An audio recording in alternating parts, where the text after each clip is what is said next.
fort is something that is for a military, so Portuguese built the fort and uses a military base.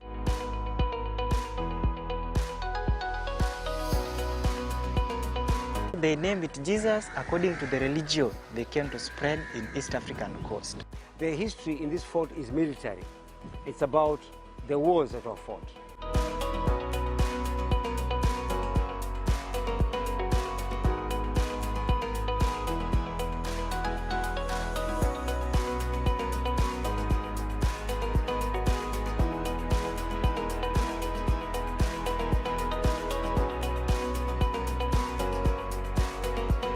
Fort Jesus is Mombasa's most popular tourist attraction. A fort is something that is for a military, so Portuguese built the fort and uses a military base. And you might also ask yourself why it is known as Jesus. Remember, Portuguese were Christian. Other than trade, they came to spread Christianity in East African coast. Christianity and Jesus Christ, something that is related. So they named it Jesus according to the religion they came to spread in East African coast. Okay? And also they just believed that this was just like the body of Christ on a cross. It looked like the body of human being. So they believed that it was just like the body of Christ on a cross.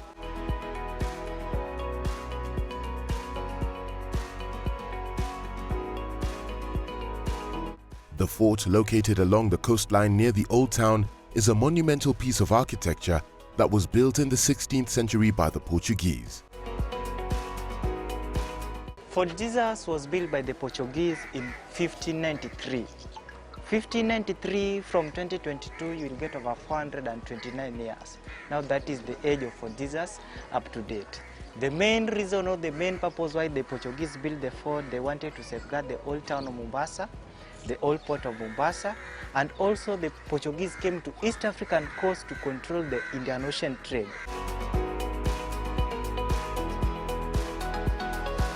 The fort has a museum that displays various artifacts from the era where Mombasa served as a transit point for the slave trade and commodities.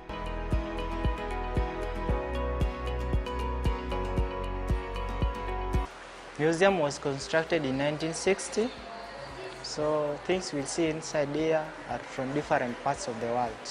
So like if we started here, these are some of the material which were removed from water, under the water. So from those dhows or ships which are being wrecked by those who are operating inside the fort before they reach the old, before they reach the old town. So they were using divers to remove those material from those ships. Then they were brought in the museum. So you can see these are example of divers climbing, going down. You can see some of the paints at the wall there. Okay. So all these were removed under those under the water. The excavation was done in 1977.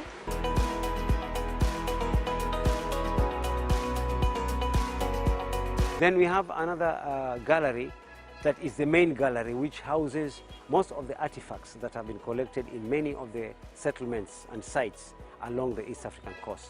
I'm talking about Gede, Malindi, Shimoni Caves, Congo Mosque, all these. There are some excavations that have been done, and the porcelains, the shards, pieces of pots that have been collected have been displayed inside there to showcase the background of the history or traces of some of the historical happenings.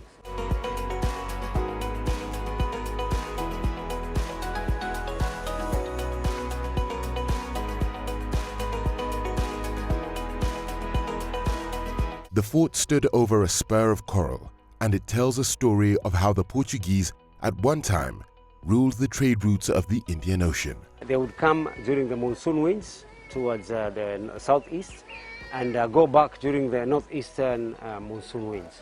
And whenever they would come here, they would do some barter trade. So they would exchange goods like rhino horns, leopard skins, elephant tusks, and even slaves. They would even exchange slaves as barter goods, and they would take them out to the dhows. We even have traces of places where these slaves have been stored or have been kept for some time before they were taken out to the other abroad. But Fort Jesus, basically, you can say the Portuguese era was between 1596 up to 1698. And their rule was quite arrogant. They would preach water but take wine, meaning they would not do whatever they were preaching. Like they would kill people, and at the same time, as Catholics, they would say, don't kill, don't steal. But whatever they were saying was always the opposite of what they were doing. And so the local people of Mombasa were not very much pleasant with the rule. And they had a lot of conflicts. At some point you'd find that the Portuguese were only living in houses next to the Portuguese, to the fort. So in case of any conflict, they would run inside the fort and hide. It was like a place for their safety.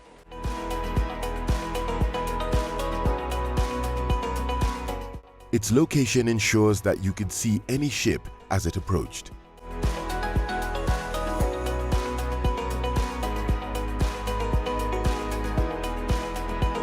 During the East African slave trade era, slaves would travel to Arabia and the Persian Gulf through the port of Mombasa, many becoming laborers, guards, soldiers, or concubines. So this is Portuguese wall painting. Some of the paints which are found at the wall of Fort Jesus. So these are some of the pictures of the paints which were drawn by the Portuguese during their time. Okay? If you see this thing, Portuguese were just drawing things which are happening locally. Like the kind of dolls they were using. You can see the churches, people fighting, the flag, the grave or the tomb. Some of the animals they were interacting with, like fish, you can see.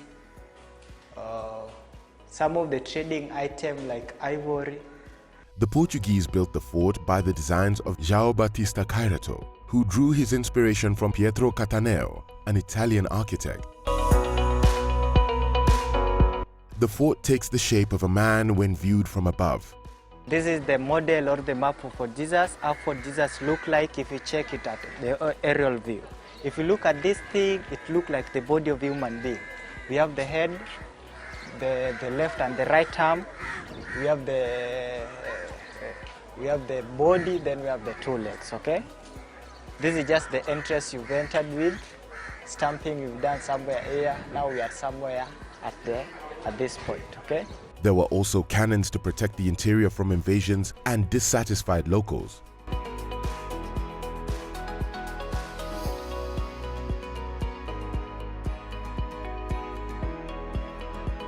Say we have 36 cannons that found in here. When it was abandoned and the cannons were just everywhere, scattered all over. And so we had to now take them up and display them in a proper way. And so you'll find that there's so many that have been displayed in front of the gallery, the main gallery. But we have three types of cannons. The first type of cannons were from the Portuguese. And these you'll find that they are longer and rusted, meaning they were used earlier than the others. So we have a little bit of the Portuguese cannons around. And then we also have the cannons that were brought in by the Omani people. When they came and conquered the Omani people, they used the same cannons, but they also brought their cannons, which are basically a mixture, an alloy of copper and brass, which was quite unique. And then they had inscriptions of the names of the kings or the sultans.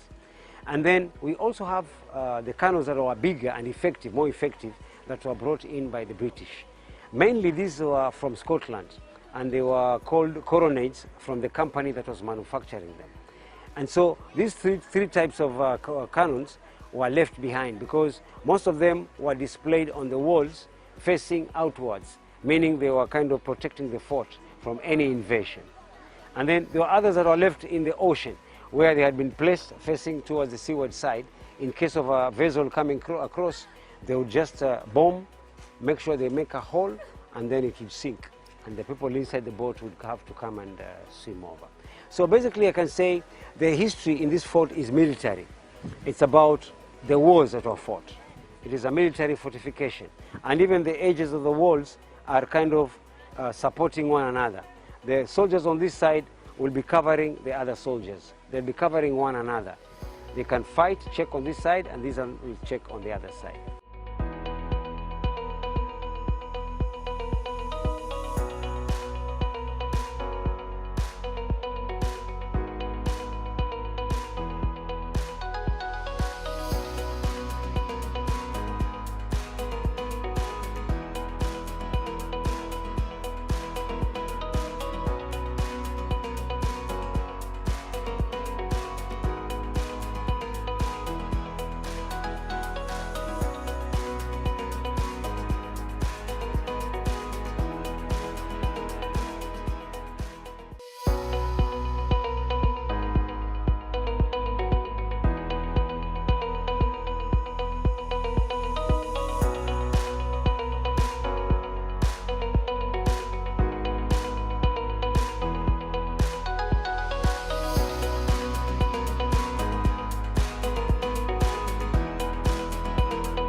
fort is something that is for military, so Portuguese built the fort and used it as a military base.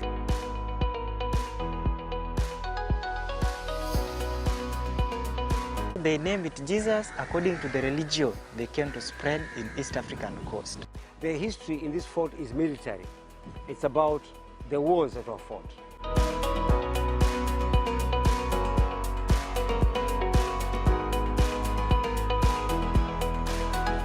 In 1858, it became a national park, and in 2011, it became a UNESCO World Heritage Site, marked as one of the most brilliant structures from the 16th century. June 2011, 22nd that is, it was nominated into the World Heritage status by UNESCO.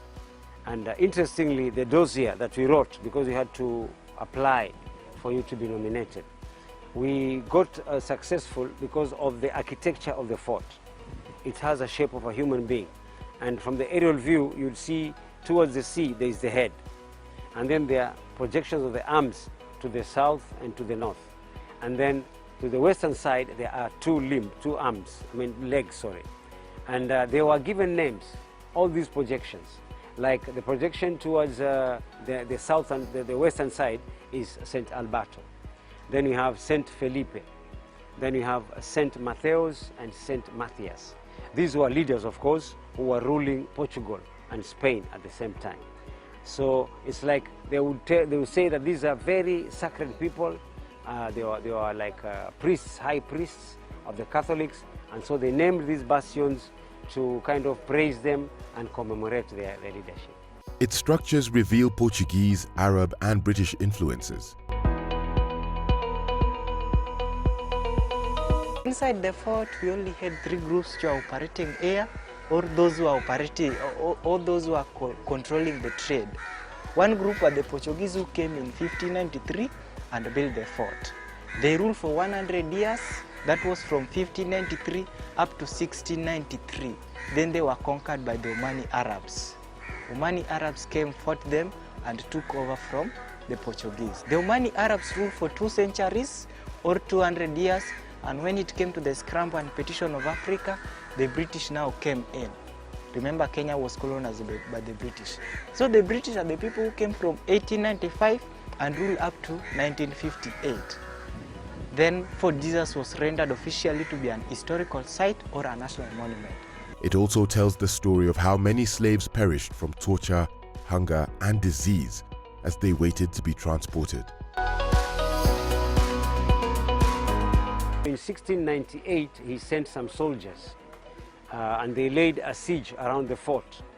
And many of the soldiers who were inside the fort started dying of hunger, diseases, tropical diseases were killing them, many like malaria. And when the numbers now were depleted, the soldiers outside who were Omanis and the local people who were collaborating came in through the passages. And they killed almost all the Portuguese. Maybe just some women and a few loyal people were left behind. And during that period of time, of course, the wars that were fought here were almost 9 times, because the Portuguese would come, take over the fort, the Omanis would come, take it over. So there was an exchange of the fort or of rulership for almost 9 times. And that is why today we call this place Mvita, because Vita is war. The exhibit consists of finds from archaeological excavations at Fort Jesus, Gede, Manda, Ungwana, and other sites. This was a tunnel which was connecting Fort Jesus and the ocean. The main purpose why this passage was dug or this tunnel was built was to bring in the weapons, passage of archers. The weapons which they were using, they were passing this side, coming inside. Then the weapons also, we had a store down there known as the ammunition store, where the weapons were being stored. So we'll go and check the store. If you see this thing, this was the original floor, but this is just the renovation done by the museum. You can see this also is just a dark coral rock, the sides. Coral rocks are made of coral reefs, the Dead Sea plants. If they accumulate, they form a coral rock. If they come outside the water, they form an island. So Mombasa as an island is made of a coral stone. The fort has lived through the years of hostilities and a harsh climate and is structurally well maintained. Between 1837 and 1895, the fort was used as barracks for the soldiers. When the British Protectorate was proclaimed on the 1st of July 1895, the fort was converted into a prison. Portuguese came and used it as a military base. Arab came and used it as administrative center. But when the British came, they used it as a prison, government prison, in which those who were against the British rule in Kenya were captured and detained inside there. During that time, remember, those who were against the British rule, like the Mau Maus, those who prominent leaders, people like Mikatilili Wamenza, were captured and detained at this point, okay? So it was a government prison. Before 1958, the prison was transferred to Mtwapa, then it remained an historical site. On the 24th of October 1958, Fort Jesus was declared a national park in the custody of the trustees of the Kenya National Parks.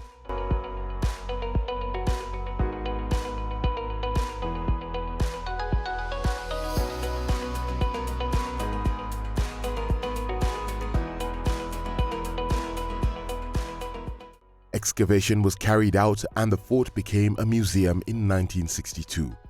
Museum is the new building here you see here, constructed in 1960, meaning that was not the original work of the Portuguese. A museum is where artifacts are kept, or the fossils, or the remains. So things you will see inside the museum are not originally located from Fort Jesus, they are from different parts of the world. Some are from China, India, West Africa. They are located there. So if you go to the museum, we'll check the century by which those artifacts are used, places they were found. The fort is now an important historical landmark in the East African region.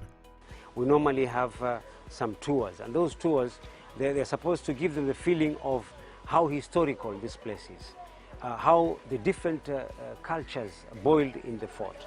There is quite a rich diversity of culture, like we talk about the Mijikenda, we talk about the Swahilis, where in Swahilis you have the Wachangamwe, Wakilindini, Wajomvu, those are different dialects. And then you talk about the Portuguese, the British, the Omani Arabs, the Mazurui people. So that's rich culture. And if when they come in here and get the tour, they'll feel that particular kind of ancient history. And at night we normally have a show we call the Sound and Light Show. And we call it For Jesus Enchanting Experience. They get that feeling. It's like the wars are being fought because there's some sounds that are coming out. There's lights that are blinking and changing into different colors. And then there is a story that is being enacted and being projected on the wall. How the Omanis fought the British, how the Mazurui fought the Portuguese. And then the story is told from 1593. From 1593 up to 1895, when the British now came to handle that.